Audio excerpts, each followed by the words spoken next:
Everyone, welcome to Xylem Learning. എല്ലാവരും സുഖമായിട്ടിരിക്കുന്നു എന്ന് പ്രതീക്ഷിക്കുന്നു. സോ മക്കളെ, എക്സാമിൻ്റെ ടൈം ടേബിൾ വന്നു. നമുക്കറിയാം കുറച്ച് ദിവസങ്ങളേ ഉള്ളൂ. അപ്പോൾ ഈ കുറഞ്ഞ ദിവസം കൊണ്ട് നമുക്ക് നമ്മുടെ ബേസിക് സയൻസിൽ എങ്ങനെയൊക്കെയാണ് ചോദ്യങ്ങൾ വരിക ഇല്ല എന്നൊക്കെ നമുക്കൊന്ന് ഐഡൻറ്റിഫൈ ചെയ്യണം അല്ലേ.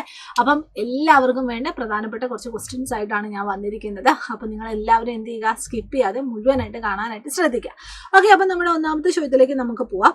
3 വ്യത്യസ്ത സ്രോതസ്സുകളിലെ ജലത്തിൻ്റെ ഗുണനിലവാരം പരിശോധിച്ച റിപ്പോർട്ടാണ് താഴെ കൊടുത്തിരിക്കുന്നത്. പട്ടിക വിശകലനം ചെയ്ത് നിങ്ങളുടെ കണ്ടെത്തലുകൾ എഴുതുക. Examine the test report on water quality made on 3 different sources. Analyse the table and write your finding. അപ്പം നിങ്ങൾക്ക് ഇവിടെ ടേബിൾ കാണാനായിട്ട് പറ്റുന്നുണ്ട്. സവിശേഷത പ്രോപ്പർട്ടി പറയുന്നുണ്ട്, അതായത് നിറം, ഗന്ധം, ജൈവമാലിന്യം, രാസമാലിന്യം, colour, odour, organic waste, chemical waste. അങ്ങനെയാണ് നമ്മൾ തരംതിരിച്ചിരിക്കുന്നത്. പുഴയുടെയും കുളത്തിൻ്റെയും കിണറിൻ്റെയും, റിവർ, പോണ്ട്, വെൽ, ഇത് 3ൻ്റെയും നമ്മൾ സെപ്പറേറ്റ് ആയിട്ട് നിങ്ങൾക്ക് ഈ ഒരു ടേബിൾ കാണാനായിട്ട് പറ്റും. ഒരു ഉദാഹരണം പറയുവാണെങ്കിൽ, ഇപ്പോൾ നമ്മൾ റിവർ എടുക്കുവാണെങ്കിൽ നിറം എന്താണ്, കലങ്ങിയതാണ്, മടിയാണ്. അതുപോലെ തന്നെ അതിന് ഗന്ധം എന്ന് പറയുന്നത് ഒരു ദുർഗന്ധമാണ്, നല്ല മണമൊന്നുമല്ല. ജൈവമാലിന്യം ഉണ്ട്, രാസമാലിന്യം അല്ലെങ്കിൽ കെമിക്കൽ വേസ്റ്റും ഉണ്ട്. ഇനി അതേപോലെ തന്നെ കുളത്തിൻ്റെ പ്രത്യേകത പറയുന്നുണ്ട്, അതും ഇതുപോലെ തന്നെ കലങ്ങിയ നിറമാണ്, അതിനും ദുർഗന്ധമുണ്ട്, ജൈവമാലിന്യമുണ്ട്, അതുപോലെ തന്നെ നമ്മുടെ കെമിക്കൽ വേസ്റ്റ് അതായത് രാസമാലിന്യമുണ്ട്. ഇനി കിണർ എടുക്കുവാണെങ്കിൽ അതിൻ്റെ നിറം വളരെ ക്ലിയർ ആണ്, അങ്ങനെ ദുർഗന്ധമൊന്നുമില്ല, സ്മെല്ലൊന്നുമില്ല.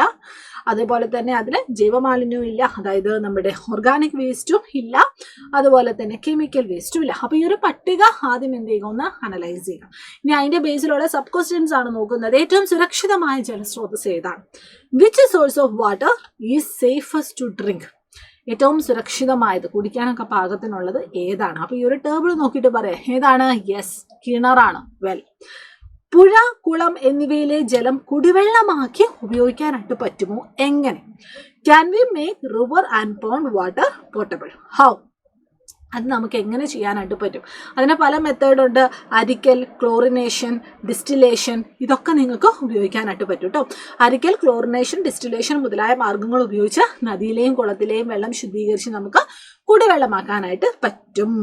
River and pond water can be portable, അതായത് safe for drinking using several methods such filtration, chlorination and distillation. അപ്പോൾ ആ ഒരു വെള്ളം നന്നാക്കുന്ന അല്ലെങ്കിൽ നമുക്ക് കുടിക്കാൻ പാകത്തിന് ആക്കുന്ന രീതിയിലുള്ള കുറച്ച് മാർഗങ്ങൾ ജസ്റ്റ് എന്ത് ചെയ്യുക, ഒന്ന് നോട്ട് ചെയ്യുക. ജലസ്രോതസ്സുകളിലെ മലിനീകരണം തടയാൻ എന്തെല്ലാം ചെയ്യണം? What can we do to prevent pollution of water sources? എന്തെല്ലാം ചെയ്യണം? ഇതൊക്കെ നമുക്കൊരു ജനറൽ ആയിട്ടുള്ള ചോദ്യമാണ് അല്ലേ. എന്തെല്ലാം ചെയ്യണം? നമുക്കറിയാം, പ്ലാസ്റ്റിക് വലിച്ചെറിയരുത്, അതായത് ജലമലിനീകരണം തടയാനായിട്ട് എന്തൊക്കെ ചെയ്യണം അതൊന്ന് ആലോചിച്ചാൽ മതി. അല്ലെങ്കിൽ എങ്ങനെയാണ് വാട്ടർ മലിനമാവുന്നത്, പൊല്യൂട്ട് ആവുന്നത്, അതിന് റീസണും ഓർത്താൽ മതി. അതൊന്നും ചെയ്യാതിരുന്നാൽ സ്വാഭാവികമായും വാട്ടർ മലിനമാവില്ല. അപ്പം നമുക്ക് നോക്കാം. പ്ലാസ്റ്റിക് കവറ്, കുപ്പി, ടിന്ന് എന്നിവ ജലാശയത്തിലേക്ക് വലിച്ചെറിയരുത്. കീടനാശിനികൾ, രാസവളങ്ങൾ, ഫാക്ടറി മാലിന്യങ്ങൾ തുടങ്ങിയ ദോഷകരമായ രാസവസ്തുക്കൾ ഒഴുക്കിവിടരുത്. വീടുകളിൽ നിന്നും ഫാക്ടറികളിൽ നിന്നും മലിനജലം തുറന്നുവിടരുത്. മത്സ്യം, അതുപോലെ തന്നെ മാംസ മാർക്കറ്റുകളിൽ നിന്നുള്ള മാലിന്യങ്ങൾ വലിച്ചെറിയരുത്. ഇതൊക്കെ എന്താണ്, ജലം പൊല്യൂട്ടാക്കുന്ന, മലിനമാക്കുന്ന കുറച്ച് സിറ്റുവേഷൻസ് ആണ്. അതൊന്നും ചെയ്യാതിരുന്നാൽ മതി. Don't throw plastic bag, bottle and cans into water bodies. Don't allow harmful chemical like pesticides, fertilizers or factory waste to flow into water bodies. Don't release dirty water from home and factories into water bodies. Don't dump waste material from fish and meat market into water bodies.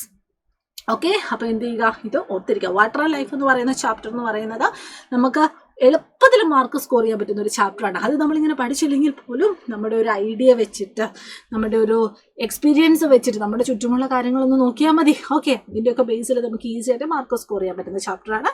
So ഇങ്ങനെയുള്ള ചോദ്യങ്ങളൊക്കെ വന്നാൽ നിങ്ങൾക്ക് easy ആയിട്ട് ഉത്തരം എഴുതാനായിട്ട് പറ്റും. Okay, അപ്പോൾ അതിൻ്റെ കൂടെ തന്നെ നമ്മുടെ പൃഥ്വിബാച്ചിൻ്റെ കാര്യം മിസ് ഇവിടെ പറയുവാണ്. നമ്മുടെ പൃഥ്വിബാച്ചിൽ ജോയിൻ ചെയ്യുന്ന മക്കൾ ഇവിടെ ഉണ്ടെങ്കിൽ, ജോയിൻ ചെയ്ത മക്കൾ ഇവിടെ ഉണ്ടെങ്കിൽ അവർക്കറിയാം, ഇപ്പം മോഡൽ ക്വസ്റ്റ്യൻ പേപ്പർ ഡിസ്കഷൻ നടന്നുകൊണ്ടിരിക്കുകയാണ്.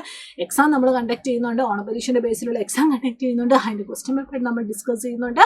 എല്ലാവരും എന്ത് ചെയ്യുക, അടിപൊളിയായിട്ട് പഠിക്കുക. അപ്പോൾ ഇനിയും ജോയിൻ ചെയ്യാൻ ആഗ്രഹമുണ്ട്. ഇപ്പോൾ ഓണപരീക്ഷയിലേ കഴിയാൻ പോകുന്നുള്ളൂ. അതുപോലെ തന്നെ ഇനി ധാരാളം എക്സാംസ് ഇനിയും കിടപ്പുണ്ട്. ജോയിൻ ചെയ്യാൻ ആഗ്രഹമുണ്ടെങ്കിൽ എത്രയും പെട്ടെന്ന് തന്നെ നിങ്ങൾ ജോയിൻ ചെയ്യുക. അതിൻ്റെ കൂടെ തന്നെ നമുക്ക് ഇനി അങ്ങോട്ടേക്ക് നമ്മുടെ ക്ലാസ് 5 യൂട്യൂബ് ചാനലും അടിപൊളിയായിട്ട് നിങ്ങൾ ഫോളോ ചെയ്യണം.